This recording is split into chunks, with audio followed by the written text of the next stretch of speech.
मैं कन्नौज में जो घटना हुई है, हम और आप लोग रेलवे स्टेशन को अगर देखें तो जो अंग्रेज़ों के ज़माने के बने हैं वो आज भी वैसे ही के वैसे मजबूत दिखाई दे रहे हैं। आज भी उनमें कुछ बिगड़ा नहीं है। अगर हम उन्हीं स्टेशनों को आज के समय की परिस्थितियों के हिसाब से रिस्टोर कर दें तो शायद और अच्छे हमारे रेलवे स्टेशन दिखेंगे। जो कन्नौज में रेलवे स्टेशन या उसकी शटरिंग या जो बनते समय चीज़ें गिरी हैं, जिसकी वजह से बड़े पैमाने पर मजदूर दबे, भगवान की कृपा है कि किसी की अभी तक जान नहीं गई है। हमें उम्मीद है कि सरकार पूरा इलाज कराएगी।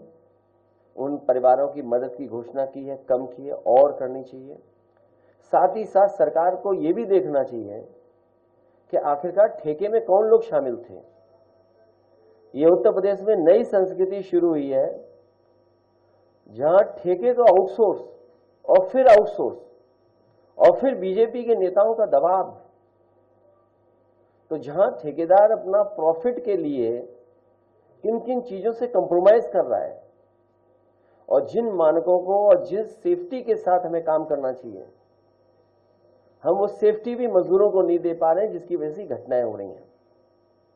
कन्नौज में जो रेलवे स्टेशन पे कार्य हुआ है और जो गिरा है, किसी न किसी बड़ी संस्था के स्ट्रक्चर इंजीनियर से पुनः जांच होनी चाहिए और एक स्ट्रक्चर इंजीनियर के निगरानी में ही आगे काम हो। क्योंकि सुनने में आ रहा है जो क्वालिटी सीमेंट की, जो क्वालिटी सरिया की, जो क्वालिटी होनी चाहिए थी वो नहीं है। दिखने में छोटा दिख रहा है ठेका, लेकिन सब कामों को मिला लोगे तो न जाने कितना बड़ा ठेका था। ठेके को तोड़ तोड़ करके छोटा बनाना, उसमें खेल करना, ये बीजेपी की नई संस्कृति है। भ्रष्टाचार इतना कभी नहीं हुआ होगा जितना इनकी सरकार में भ्रष्टाचार हो रहा है। दूसरा, जो इंडिया गठबंधन का सवाल पूछा है, इंडिया गठबंधन वैसा ही इंटैक्ट है।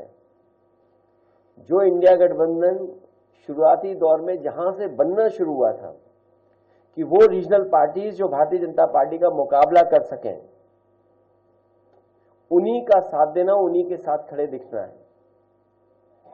समाजवादी पार्टी आज भी उसी रास्ते पर है कि इंडिया गठबंधन और मजबूत हो।